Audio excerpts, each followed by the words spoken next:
ඔව් කන්න නැහැ හරියට.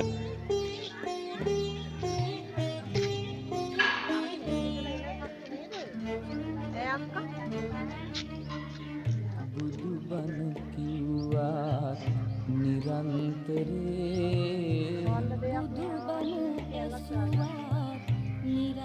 චූට්ටක්කත් දරින්න.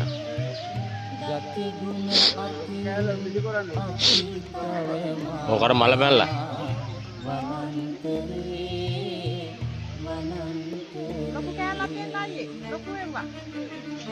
පොඩ පොඩ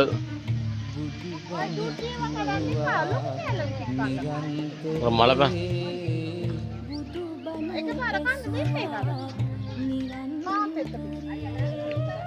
ගති ගුණ අතින් අපි තවමා